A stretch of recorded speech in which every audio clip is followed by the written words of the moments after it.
Ahí está.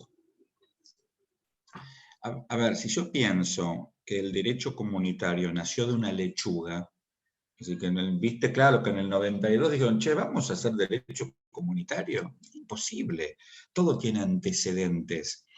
¿Y dónde están los antecedentes? En esto que denominamos proceso de comunitarización, que básicamente ahí la espada más grande la tuvo los tribunales de Luxemburgo, con toda la jurisprudencia. Nosotros estudiamos 2 o 3 casos, pero hay muchísima jurisprudencia que colaboró a esta idea de atribuir competencias soberanas en Maastricht. Pero para entenderlo de una manera más clara, Maastricht viene a ser, wow, formamos la Unión Europea. Pero acordate que en ese momento el concepto de derecho comunitario era como un niño en pañales. Se necesitó de Ámsterdam, que fue posterior, para consolidar ese proceso de comunitarización. ¿Entendés? Esta pregunta que vos estás haciendo, Catalina, surgió antes y yo dije, quédense con esa idea nada más, porque es un poco más profundo para estudiarlo en otro curso, no en este. Pero Ámsterdam viene a consolidar ese proceso de comunitarización que en realidad fue tomado por Maastricht, porque, atención, comienza la Unión Europea con Maastricht. Está bien, no antes. Pero después continúa consolidándose el proceso de comunitarización. No es algo... Porque si no tenemos que entender que con Maastricht termina el proceso de comunitarización y empieza el derecho comunitario. Sí, ok, pero ¿qué era el derecho comunitario? ¿Cómo se atribuían las competencias? ¿Qué funciones le dábamos a los órganos? Todo esto es lo que viene a hacer Ámsterdam, consolida el proceso de comunitarización. Ahora sí, Catalina. Sí, y justo respecto a esto tengo otra duda. Dale. Sí. Perdón. Para poder... ¿Puedo? Sí, dale. Sí, para poder entender, entonces, se podría decirse que todo el proceso de comunitarización, o sea, era lo que no le podían poner término a lo que es el derecho comunitario. Estamos haciendo derecho comunitario sin saberlo. Sería una cosa claro, así, lo que pasa estamos es que haciéndolo. Estas son ideas que estamos tirando para que ustedes entiendan, pero no lo podemos decir así cuando estamos dando el examen. Cuidado, porque sería errático. El derecho comunitario europeo nace con Maastricht y se consolida el proceso de comunitarización con Ámsterdam. Así hay que decirlo. ¿De acuerdo, Juliana? Okay. Sí, muy bien. A ver, Catalina. Y, a ver, otra cosa que no entendí, medio que no me salen las diapositivas. En el 2004, con el tratado constitucional que se quiso hacer en un momento, y que algún país creo que lo vetó o algo así, que decía que quería eliminar los pilares. Y que, bueno, esto Mario, te estoy fracasa. dando clase. ¿Te puedo sumar un toque cuando termino? Dale, abrazo. Perdóname, ¿cómo? Sí, que en el tratado constitucional se quisieron eliminar los pilares. Sí. Después dice que en el tratado de Lisboa es como una copia del tratado constitucional. Entonces, ¿qué pasó? O sea, ahora... Pará. Como una copia, pero sacaron todo lo que no fue aceptado. Ah, ok, o sea que... Los claro, okay, ¿entendés? listo. A ver, es como que limpiaron el tratado constitucional, ¿sí? Que esto fue una cuestión ideada por Alemania, ¿de acuerdo? Porque en ese momento tenía la presidencia. Después pasó Portugal y se firmó en Lisboa de casualidad, digo, pues llevó todo el tiempo de negociación. Pero ¿qué hicieron acá? Che, ¿por qué no entró en vigor el tratado constitucional? Por esto y por esto. Bueno, saquemos todo eso y elaboremos un nuevo tratado que terminó siendo Lisboa. ¿Está bien? Lo importante, y acá lo que me parece que es donde radica tu duda, porque cuando estabas participando antes que Juliana hiciera su participación, que estuvo muy bien porque es de la misma temática, vos te decías, che, pero ¿cómo es esto que se ensancha el pilar? ¿Por qué se ensancha? ¿Comió mucho y engordó? A ver, sí, comió mucho y engordó. ¿Sabes por qué? Porque los estados fueron atribuyendo más competencias soberanas. A ver, no hay un límite ni temporal ni de cantidad de competencias soberanas para atribuir. Vos como Estado atribuís lo que querés, lo que tenés ganas. ¿Vamos bien? ¿Entendés esto? Entonces, a medida que los Estados fueron atribuyendo más competencias soberanas, naturalmente salieron del pilar 2 y 3 y se fueron al pilar 1. ¿Qué no puede pasar nunca? ¿Qué no puede pasar nunca? Que desaparezcan el pilar 2 y 3, digamos que se atribuyan todas, porque entonces ahí deja de ser derecho comunitario. Pasa a ser otra estructura jurídico-política que podemos analizar luego. ¿De acuerdo? ¿Entendés ahora, Catalina? Entiendo, entiendo. Perfecto, gracias. Bien, no, por favor. David, respecto a esto que estábamos hablando del proceso de comunitarización, una consulta más. Cuando vos nos preguntás sobre, en el parcial, ¿no? Sobre el proceso de comunitarización, ¿nosotros tenemos que nombrar todas las normativas que se fueron dando o simplemente explicar lo que es el proceso?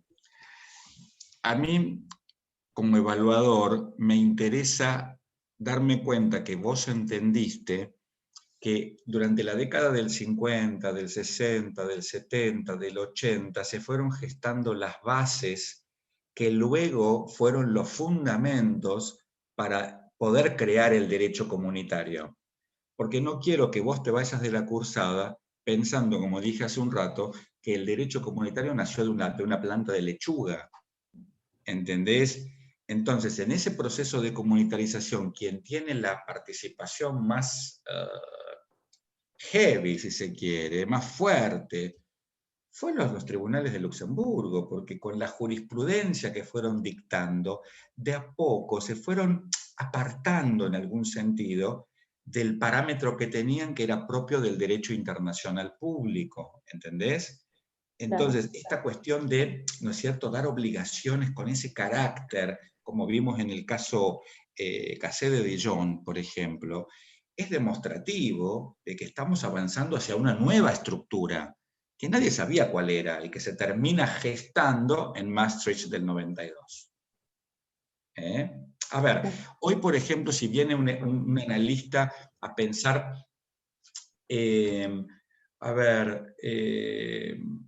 la ley argentina reconoce el derecho igualitario, ¿no? El matrimonio igualitario. Sí. ¿Y cuáles son los antecedentes? Y hay un montón de lucha, de jurisprudencia, de cosas sociales, antropológicas, que dan lugar a que el legislador haya aprobado esto. No nace de un repollo. Ustedes tienen que pensar que la ley es la consecuencia de un acuerdo de voluntades políticas. Por eso la ley siempre queda atravesada por lo político. Pero lo político, ¿cómo?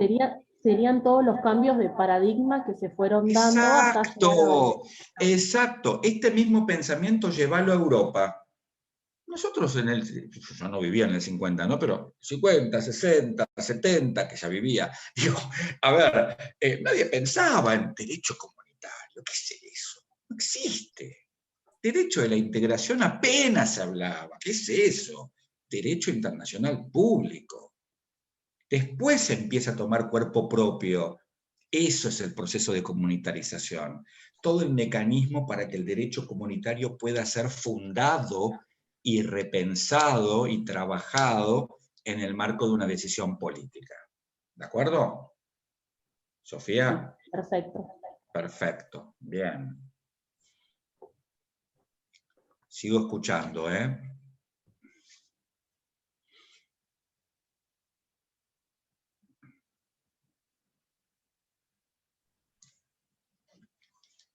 Facundo Duarte, estás con ganas de preguntar, parece.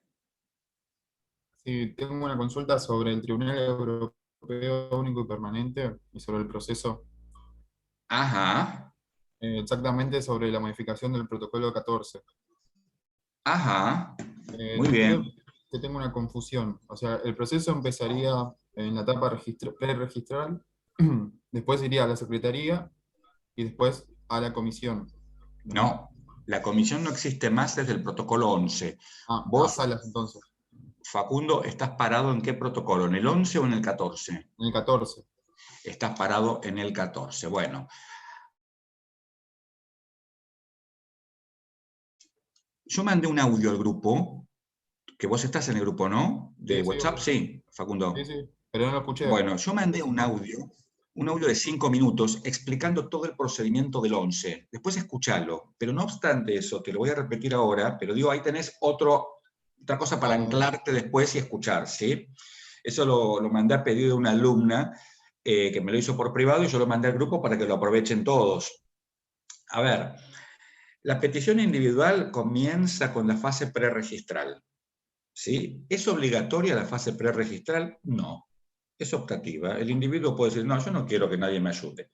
Y bueno, si no querés que nadie te ayude, cuando te pueden ayudar, después bancate las consecuencias. Si te lo declaran inadmisible, jorobate, está bien, pero si el individuo tiene la humildad de aceptar la ayuda, tiene un grupo de expertos que lo van a ayudar. Esto es en virtud del principio pro homine. Una vez que, ya sea porque utilizó esa ayuda del grupo de expertos, o ya sea porque se rehusó, va a la Secretaría del Tribunal, le registran la petición, ya tiene número, y esto va a una sala de de 6 jueces, jueces, de 7 jueces. de 7 jueces. Son siete, tal cual. Listo, Esa bueno. sala de 7 jueces está como dividida en 2 comités de 3 jueces cada uno y el presidente de la sala queda afuera, ¿entendés? Entonces, ¿qué hace el presidente de la sala? Nombra un juez ponente, que va a ser de alguno de los 2 comités, porque no hay otro en la sala, ¿entendés? Ponele que sea el primer comité. ¿Qué hace ese juez ponente?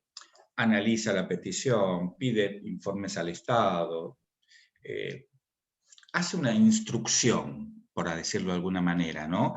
Hace una investigación hasta lograr un informe final. Cuando tiene ese informe final, con todos los aportes que él entendió pertinentes, le manda ese informe al otro comité, al comité donde él no está. ¿Entendés? Sí, Esos sí. otros 3 jueces no entienden nada del caso, van a leer el informe porque es lo que les va a llegar y tienen que expedirse sobre la admisibilidad del caso. ¿Está bien?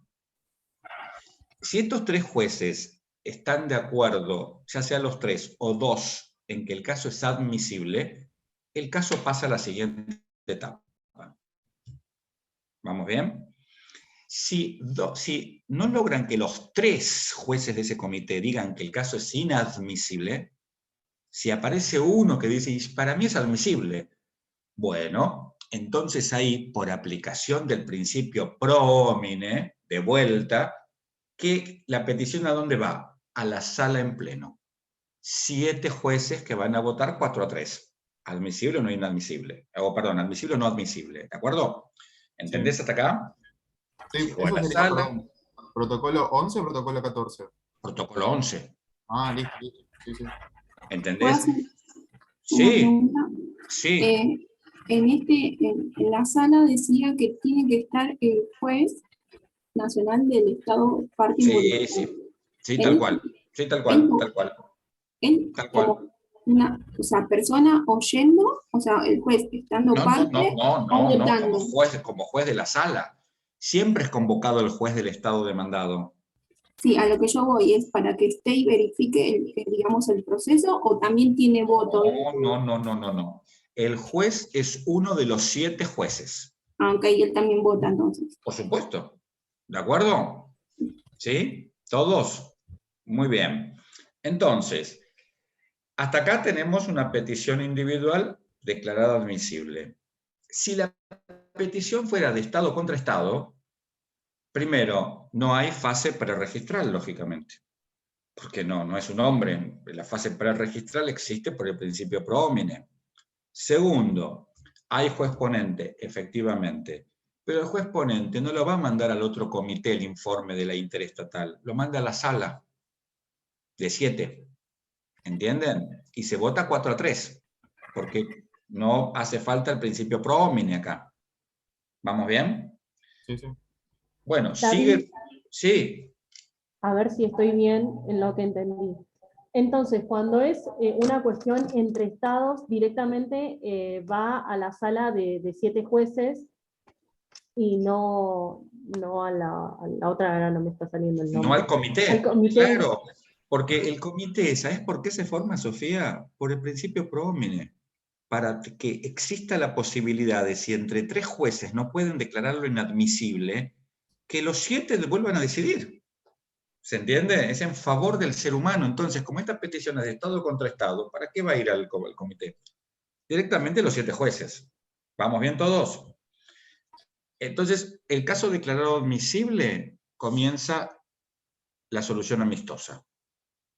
¿Qué es la solución amistosa? Que los estados, con la ayuda de la Corte, del tribunal, tienen que intentar ponerse de acuerdo. No se ponen de acuerdo, se cierra la solución amistosa y empieza el juicio. ¿Está bien? Ese Sería una juicio, etapa de negociación política que, en caso de frustrarse, directamente va a la gran sala. claro, lo que pasa es que a nosotros los juristas no nos gusta hablar de negociación política. Esto es un tip para examen. Es una negociación técnico-jurídica donde ponemos los buenos oficios para que las partes puedan ponerse de acuerdo. ¿De acuerdo? Para que no herir susceptibilidades a través del discurso. ¿Vamos bien? Pero en definitiva es bien político. Entonces, a ver, ¿qué ocurre? ¿No se pusieron de acuerdo? Genial. Sigue al juicio. Ahí aparece por tercera vez el principio pro homine, cuando se trata de un individuo. ¿Por qué? Porque si el individuo no tiene plata para pagar un abogado, entonces el sistema le proporciona un abogado gratuito para que pueda representarlo.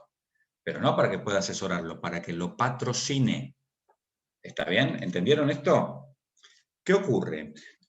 El protocolo 14 que vos, Facundo, trajiste acá a charla, en realidad lo que hace es echar por tierra el principio pro homine en el momento de la admisibilidad.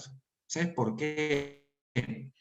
Porque no solamente autoriza al juez ponente a expedirse sobre la admisibilidad en un pensamiento único, ya no se debate entre otros jueces, es el juez ponente el que dice admisible, no admisible. Y chau. Eso ya es grave. Pero aún la cosa se torna más difícil porque se agregó por el protocolo 14 también, que vos trajiste a charla, Facundo, se agregó este concepto este requisito de la gravedad. La violación tiene que ser grave. ¿Y qué es grave? ¿Qué es grave para un juez? ¿Qué es grave? Por ahí para ese juez, algo que para mí como peticionario es gravísimo, para él le parece que no es para tanto, y me lo declara inadmisible porque no es grave. Incluso lo más grave aquí es que ni siquiera pone parámetros, digamos, la Totalmente. modificación del protocolo. Entonces es como que deja muy Totalmente. abierto la situación. Totalmente, no pone parámetros. Entonces de ahí se presenta el problema más grave, tal cual. Muy bien. Ahí ya entra lo que es la discrecionalidad del juez, en ese Y sentido. por supuesto, la discrecionalidad del magistrado en un sentido de mucha suma de poder, para decirlo de alguna manera, ¿no? En ese marco. Porque la discrecionalidad de los jueces está siempre, pero cuando vos tenés un comité o tenés una sala de 7, se puede ir equilibrando la cosa, pero cuando es único, ¡paf! ¿No? Medio difícil. ¿De acuerdo? Y al juez ¿Entendiste, ponente, Facundo? perdón, el presidente. Claro, al juez ponente lo elige el presidente de la sala. Vale, buenísimo. Bueno, muchas gracias. ¿Sí? No, por favor. A ver, ¿más dudas? Juan Ignacio, Carla.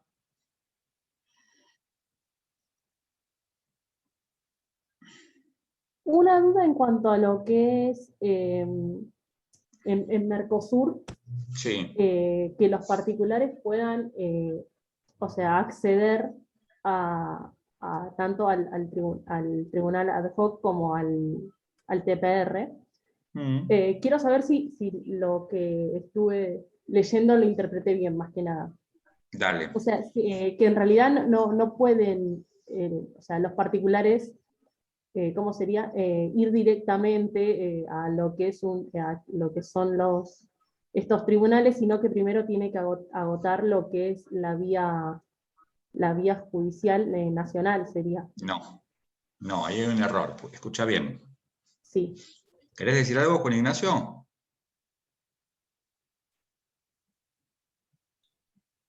No. Estoy escuchando y seguramente hago una pregunta sobre esto. A ver, esto es muy importante porque acá me parece que hubo confusión. A ver, en realidad, los problemas del Mercosur, Sofía, que se dan en el marco del Mercosur, deben ser resueltos por los sistemas o los mecanismos de solución de controversias del Mercosur.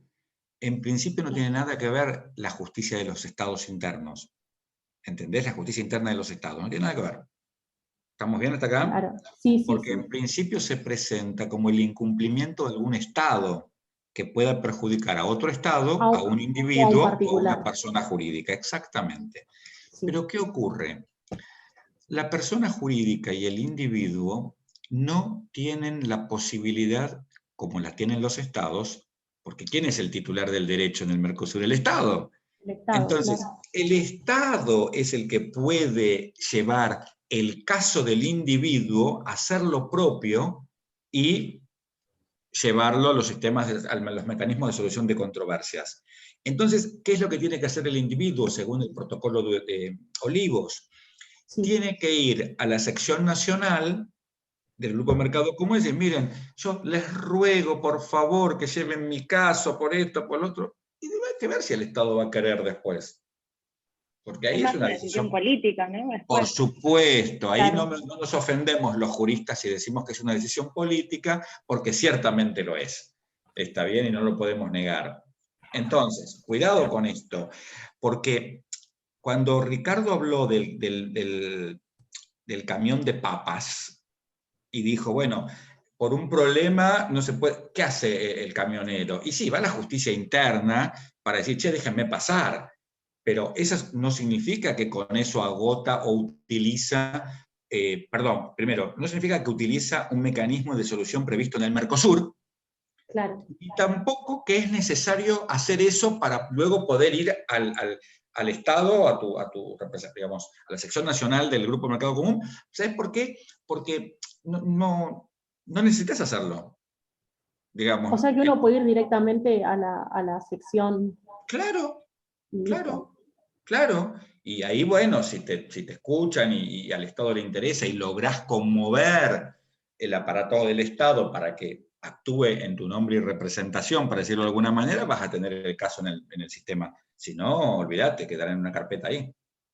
Claro, pero el reclamo te lo tienen que tomar igual en Cancillería. Sí, es que te lo van a tomar igual. El tema es si lo van a hacer caminar después, esa es otra cuestión. Si les parece importante o no. Claro. ¿Bien?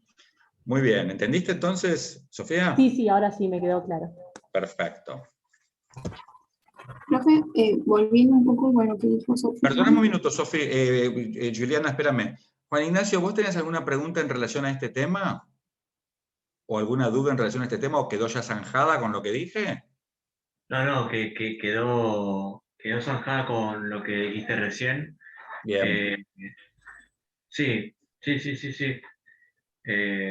No tengo preguntas. Gracias. Bien. Juliana, discúlpame, dale. No, que ahora con lo que decía Sofía, o sea, me surgió como haciendo un paralelismo. O sea, lo que es el sistema europeo, ahí sí requiere que, por ejemplo, se agote la vía, las instancias en el derecho jurídico interno de ese Estado para poder acceder a lo que es el sistema europeo. Acordate, Juliana, que vos cuando hablas del sistema europeo, en realidad nosotros, nosotros estudiamos dos sistemas europeos. De derechos. El sistema europeo de protección a los derechos humanos y el sistema europeo de la Unión Europea. ¿A cuál de los dos te referís con este analogismo que estás haciendo? El sistema europeo de protección de los derechos humanos. Perfecto, efectivamente te asiste la razón, es tal cual. A ver, yo, si, digamos, quiero acudir a los mecanismos de promoción y protección de los derechos humanos que están previstos en el Tratado de Roma, que es todo lo que estudiamos, es evidente que tengo que agotar los recursos de jurisdicción interna. ¿Sabes por qué? Porque es uno de los requisitos de admisibilidad. ¿Entendés, Juliana? Sí, sí. Bien, entonces ahí es correcto, vos tenés que agotar, sí. Ahora, ¿es este principio absoluto? No. ¿Por qué? Porque la excepción, todo principio tiene excepciones en el derecho, eso recuérdenlo siempre. La excepción se da cuando no es posible agotarlos, ya sea porque no hay Estado de Derecho, por lo que fuere. Entonces, el peticionario no puede agotarlos, no se le va a exigir algo que no se puede, ¿entienden? Muy bien, sigamos, a ver.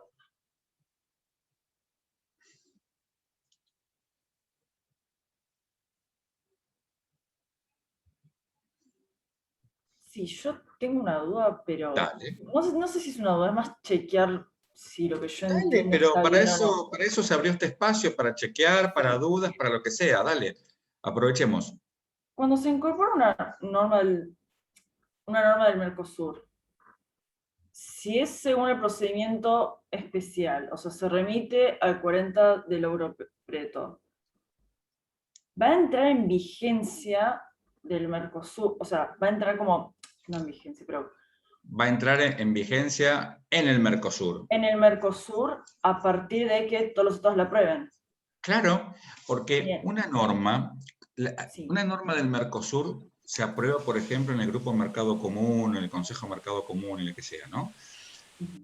En realidad, cuando se aprobó, ¿quiénes quedan obligados por esa norma?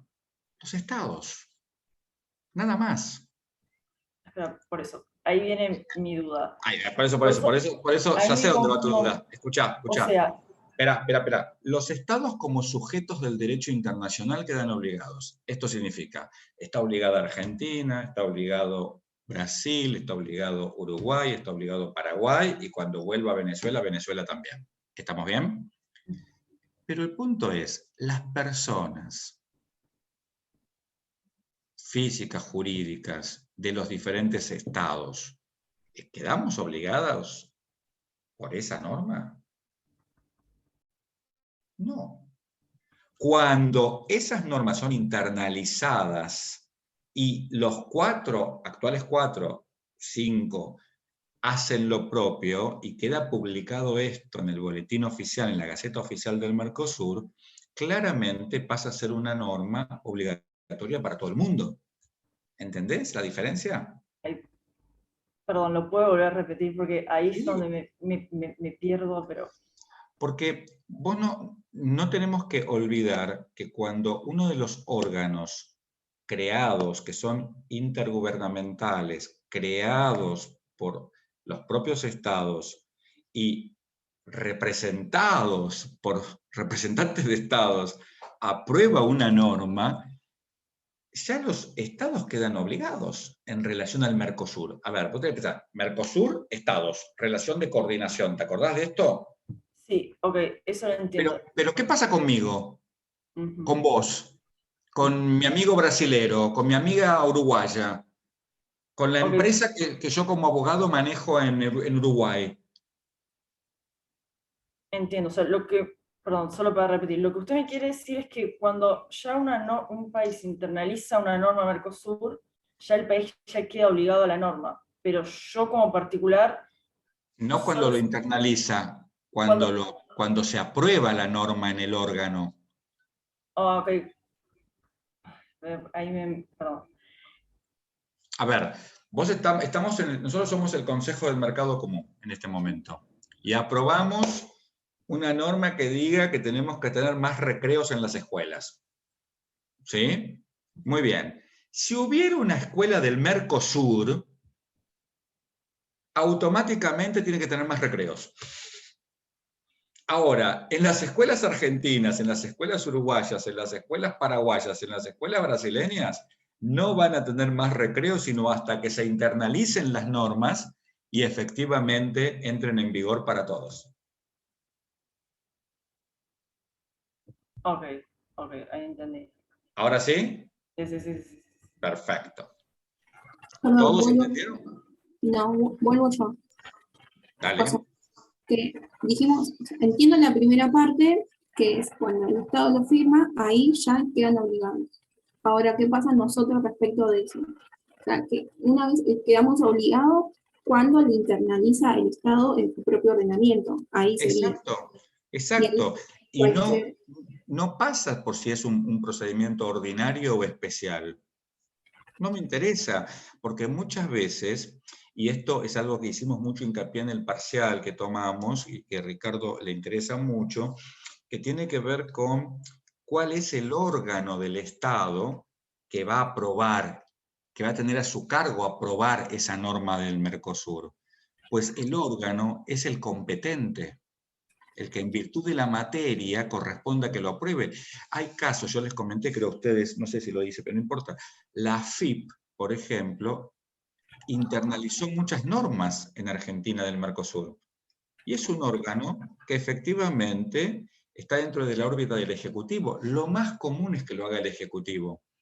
¿De acuerdo? Entonces ahí podemos ver, a ver, la norma interna de la FIP, a través de la cual aprobó, digamos, internalizó la norma mercosureña. Lo hizo a través del procedimiento ordinario, el procedimiento especial. Después lo charlamos para filosofar un poco y vemos los alcances que puede tener y las diferencias que nos puede generar, pero lo cierto es que una vez que está aprobado y está internalizado, quiero decir. ¿De acuerdo lo que digo? O sea, perdón, David, Sí. respecto a esto que decís, que es interesante. O sea que, por ejemplo, la FIP emite resoluciones, ¿no? Como toma de decisiones propias. Sí. Entonces, lo que puede hacer es, a través de una resolución, internalizar en su estructura organizativa una normativa justamente emanada de un órgano decisorio del Mercosur, ¿verdad?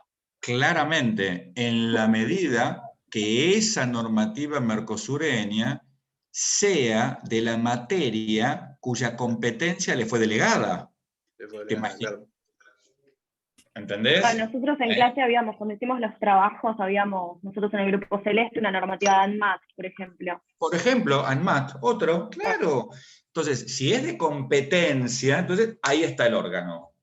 Por eso es que en el examen, cuando lo tomamos, el martes se buscaba que ustedes digan el órgano que corresponda según la competencia necesaria para su aprobación, por la materia de la norma que está en cuestión. ¿Va bien esto? ¿Entienden?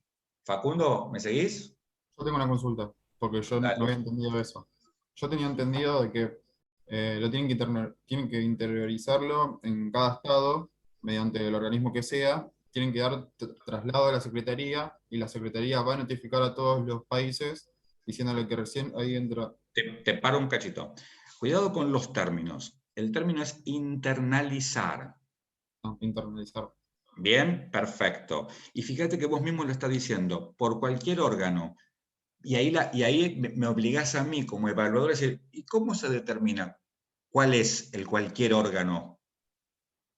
Porque cuando está el proyecto de la norma, tienen que preguntarle al Estado cuál va a ser el organismo que se encarga de interiorizar. Claro, en realidad, pero ¿cuál es el parámetro que toma el Estado? Depende de cada estado, no sé. El nuestro. Ahí te llevo el nuestro. Y bueno, depende de la materia, como vos decís. Ahí está, es que esa es la respuesta. En todos los estados, ¿entendés? Porque vos pensás que el manejo del poder de un estado, Facundo, no se puede centralizar en una persona. Por eso hay delegación de competencias. ¿Te das cuenta? Sí, pero Entonces, yo lo que había entendido el caso más claro, que si no, un país lo no, que el interioriza caso más claro y los es, demás no. espérate, ahí vamos, ahí vamos. Y ahí vienen los problemas. Muy bien, es que no entendiste mal, entendiste perfecto. A ver, Argentina lo internalizó y resulta ser que Brasil no. ¿Qué problema tenemos ahí? Que las empresas y los particulares argentinos quieren hacer uso de esa normativa porque les conviene con empresas brasileñas y Brasil para Brasil no existe. Y ahí es donde aparece la filosofía que emana de los laudos 4 y 7. Porque la idea es que se internalice lo antes posible, para que todos Claro, puedan por gozar eso, de los beneficios de esa norma. Pero en esta pregunta específica que estamos haciendo, Facundo, me interesa que vos te quedes con esta idea. El órgano que sea de conformidad a la competencia, esa es la frase, que la va a dar la materia de la norma. Y sí tenés razón en esto de que una vez que la FIP sacó una resolución, como bien dijo Lucas, que aprobó, incorporó tal norma mercosureña, lo va a informar a la Secretaría, porque la Secretaría va a dar la información al Mercosur, claramente. ¿Está bien? Y la Secretaría va a dar el plazo de entrada en vigencia de la norma Mercosur. Claro, lo que pasa es, ¿sabés cuál es el tema ahí? Que la Secretaría necesita que todos los estados hagan lo mismo. Cuando tenemos un remolón, entonces no entra en vigencia para el Mercosur. Pero si está vigente y obligatorio para los estados. ¿Está bien? Vale, buenísimo. Bien. David, que esto fue lo que justamente estaba en conflicto con Brasil en el laudo 7, sobre Claro, el tiempo, claro. el Porque tiempo Brasil, que se claro, entendía Brasil, por tiempo razonable. claro, Brasil decía, bueno, yo no tengo un tiempo. Y Argentina decía, no, pero el tiempo, está bien, no está, pero en un lapso razonable, flaco, tenés que decidir, vamos, tenés que hacer tu tarea.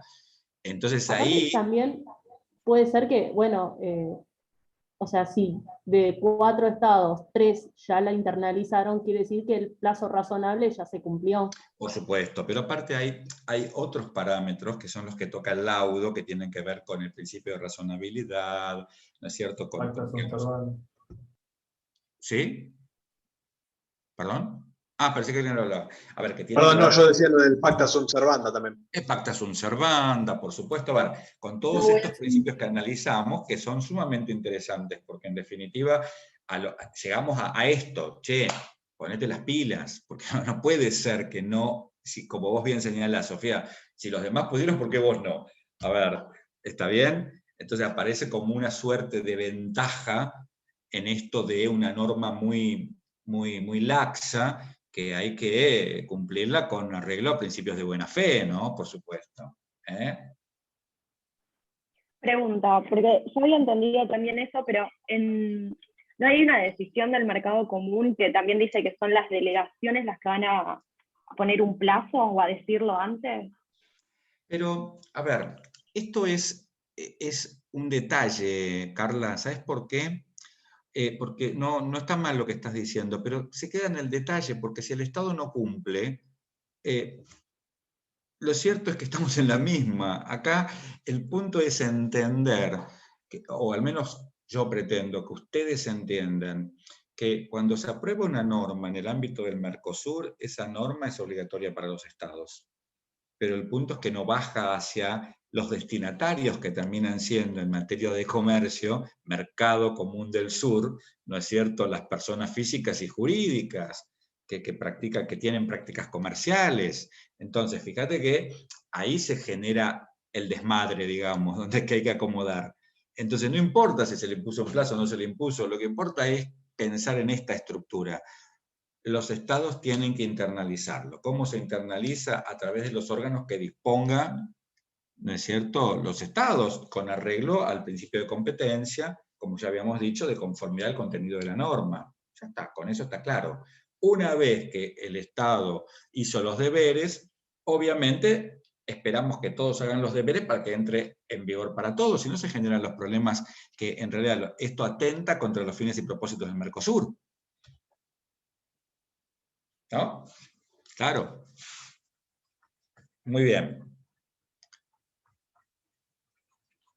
Hola. Hola, ¿cómo andás, Gaby? Bien,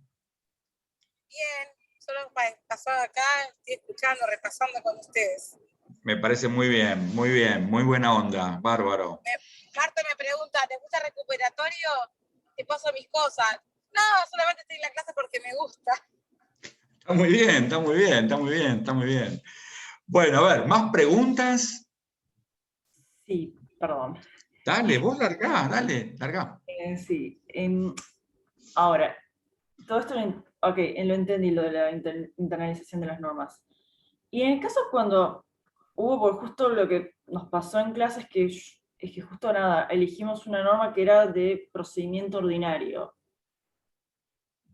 Todo esto no se le aplica entonces. O sea, si es de procedimiento ordinario, Es entra en más, vigor. ahí en realidad el problema que hay, mi estimada Carla, Catalina, no quería entrar en eso, pero bueno, ahora que lo traes, en un minuto lo explico. Cuando se incorpora a través del procedimiento ordinario, ahí tenemos que para el Estado entra en vigencia una norma de derecho interno que contiene una obligación internacional. Pero cuando se incorpora a través del procedimiento especial, tenemos una norma vacía. Y que ahí necesitamos esperar a que, a ver, es un problema de eficacia de la norma del derecho interno ahí, porque en definitiva estamos hablando de una norma del derecho internacional. Por ahí es más claro el procedimiento especial para este campo del derecho, porque ahí nos va a hacer esperar a todos los demás para que entre en vigor. Nada más que eso, ni nada menos, pero digo, deja de ser sustantivo a los fines de este análisis. Sí, ahí entiendo, sí. Bien. Y una cosita más, y ya no molesto más. ¿Cuál es el rol, o sea, perdón, yo no entiendo todavía bien, cuál es el rol de los presidentes en el Consejo de Mercado Común? Porque en un momento, yo no sé si de dónde lo saqué, pero como que se reúnen. A ver, constantemente. Los jefes de Estado, vos tenés que pensar esto. Más allá de si se reúnen o no se reúnen, que eso lo vas a leer de la norma sin ningún problema, vos tenés que pensar en esta estructura, porque a mí me interesa el pensamiento. Catalina, son jefes de Estado. Cuando se reúnen pueden hacer caer el Mercosur, lo pueden levantar, a ver, tienen toda la potestad que no tienen los otros, digamos, los ministros, son jefes de Estado. En consecuencia, pueden hacer lo que se les dé la gana con el Mercosur, ¿no? ¿Entendés? Esto es como muy importante, por eso se pone más hincapié en que el derecho derivado del Mercosur está en cabeza de los órganos creados por el Tratado Constitutivo y los protocolos. El derecho originario, ¿quién lo aprueba? Los jefes de Estado. ¿Entendés? Digamos, por eso, si los jefes de Estado se reúnen una vez cada 6 meses, una vez cada año, cuando tienen ganas de tomar el té, pueden hacer cosas maravillosas o cosas desastrosas. Va a depender de la voluntad política. Por eso hace poco también estuvo el conflicto entre Uruguay y Argentina, una declaración de la calle Pou, la contestación de Alberto Fernández y eso. Por también, supuesto. Era una de sus reuniones, en la única reunión semestral en realidad. Por supuesto, tal cual. Sí, por eso digo, la reunión semestral está en la norma, pero yo quiero que vayan más allá de la norma. Ustedes tienen que entender que sí, a ver, mañana hay una declaración poco afortunada de cualquiera de los mandatarios, y se puede convocar una reunión de jefes de Estado, y si los jefes de Estado quieren ir, van a ir, y bueno, ¿entendés, Catalina, lo que quiero decir? Y ahí se verá. Muy bien.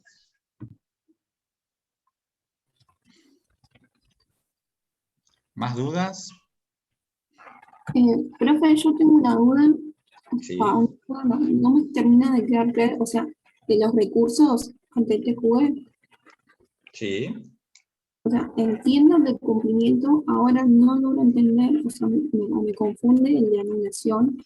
Bien, mira, el de anulación y el de nulidad, que siguen el mismo criterio, vos tenés que pensar esto. ¿Cuándo procede cada recurso? Después está ahí muy clarito. Eso ahí no radica la duda de nadie. La duda radica en cuál es la competencia. Claro, ahí. En cuál es el órgano, ¿no es cierto? Sí. Bueno, vos pensalo así, Juliana. Digamos, la regla es que interviene originariamente el Tribunal General. Esta es la regla.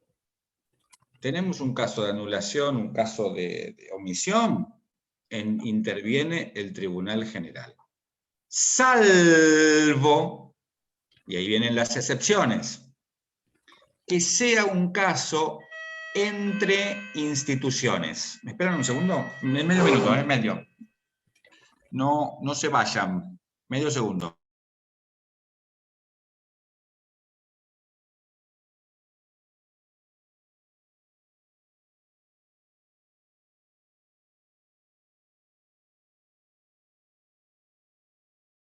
¿Y cómo vienen, chicos? Estoy sin cámara, pero estoy manejando otra vez. Por ahora va queriendo. Vamos. Che, como que el problema más inconveniente es eso del ingreso de la internalización de la norma del Mercosur, ¿no? El proceso ordinario y especial. Sí, un poquito, ¿viste? Pero Entonces, a ver. Después tenemos unas cuestiones más. Escúchenme, a ver. Como para poder centrar la idea. La regla, como les estaba diciendo, ¿sí? Es claramente, ¿sí? Tribunal General. Cuando viene la excepción, ahí ya interviene el TJUE, el Tribunal de Justicia de la Unión Europea. El tema es ¿cuándo? Pues bien, cuando las partes son las dos instituciones. Por ejemplo, no sé, la comisión demanda al Parlamento, qué sé yo. Cuando son instituciones, ya tiene que intervenir el Tribunal General, el Tribunal de Justicia de la Unión Europea. ¿Por qué? Porque son temas graves. Entonces interviene el máximo tribunal en competencia originaria. ¿Cuándo más? Cuando otra persona jurídica, física o un Estado vayan en contra, en esas funciones, vayan en contra del Consejo o del Parlamento, por el carácter legislativo. ¿Vamos bien? Entonces, en esos casos tiene que intervenir el TJUE. Específicamente, si es en contra del Consejo, hay excepción de la excepción. Acá Juan Ignacio miró con una cara como diciendo, ¿qué está diciendo este hombre? A ver. Ahí sería que vuelve al general. Exactamente, vuelve al general, que es los casos de dumping, por ejemplo. ¿De acuerdo? Ok, o sea, entonces, si decimos que es recurso de anulación, la competencia la va a tener para la regla sería lo que es el Tribunal General.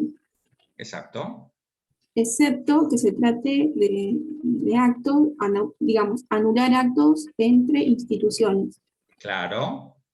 ¿No? Claro. Y no en contra del Consejo. Salvo que eso que yo quiero anular del Consejo sea relacionado en cuanto, no sé, a actividades de daño. Claro, entonces ahí el Tribunal General. Ahí vuelve el general. Exacto. Sí. ¿Ok? Sí, sí. Bien. ¿Alguna otra duda? Yo te hago una consultita, David. Sí. Respecto a una comparativa entre Unión Europea y Mercosur. Sí. En la Unión Europea, digamos, hablando un poco también de estas cuestiones de los procedimientos, tenemos la cuestión prejudicial y, digamos, en Mercosur lo llamamos, por así decirlo, con gran diferencia, la opinión consultiva, ¿no? ¿Es correcto si digo que la diferencia radica en que en el Mercosur esta potestad es de los estados y, en cambio, la cuestión prejudicial en Europa, también la legitimación activa la van a tener los particulares? No, porque en realidad en Europa la legitimación para peticionar opiniones consultivas, ¿quién la tiene? Los jueces nacionales de cualquier instancia. Sí. ¿De acuerdo? La segunda cuestión está dictada por un tribunal de justicia, no por un tribunal arbitral, como en el Mercosur. Claro. Y la tercera, y no menos importante, es que en Europa tiene efecto erga omnes. Correcto. Claro, igual de todas maneras, en el Mercosur, actualmente, tras la reunión digamos, de los miembros de la Corte de los Estados miembros, han decidido que sea este órgano el que tenga la facultad para peticionar la opinión consultiva, Claro, ¿verdad? por eso te decía que en el Mercosur los únicos que pueden peticionar una opinión consultiva son los tribunales superiores. Son los tribunales supremos, claro. En el examen surgió, que yo no lo corregí porque estábamos en examen, esto de, bueno, entonces el juez de primera instancia tendría que pedirle a la Cámara que la Cámara le pida a la Corte. Eso es inviable. Procesalmente no existe esa posibilidad. Claro. No, es directamente el que lo peticiona en la Corte directamente. A ver, Esa cuando el caso con mucha suerte llega a la Corte y la Corte accede a interpretar el caso por vía del recurso extraordinario federal, va a ser la Corte quien va a decidir si tiene ganas de pedirle una opinión consultiva al Tribunal ad hoc, perdón, al Tribunal TPR. ¿Se entiende? Al TPR, claro. Claro, pero es una decisión de la Corte, digamos. En Argentina pasó una sola vez, en el caso Sancor con AFIP, que después volvió para atrás porque Sancor con AFIP terminaron arreglando el yeite, entonces ya no hizo falta la opinión del Tribunal Permanente de Revisión, ¿entienden?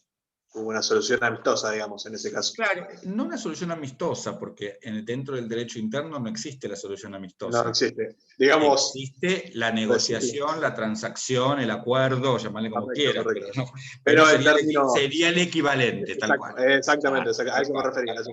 Tal cual.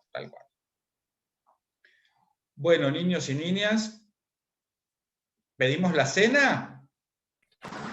¡Vamos! ¡Una pizza! ¡La pizza!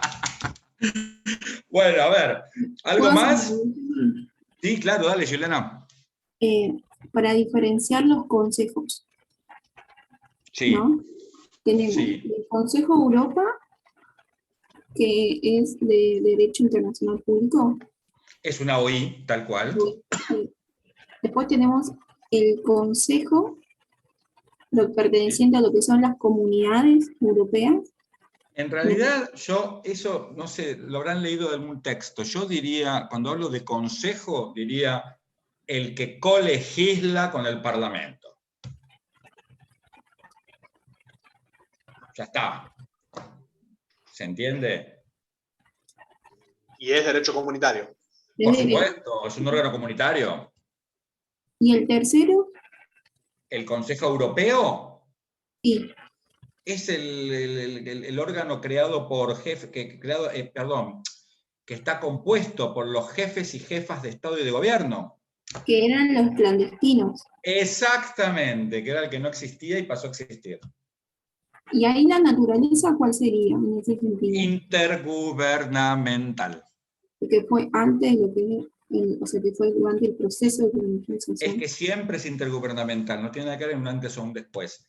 El Consejo Europeo es un órgano intergubernamental, no tiene facultades supranacionales. ¿Para qué las quieres? Son los jefes de Estado, chicos. ¿De acuerdo? Sí, ahora sí.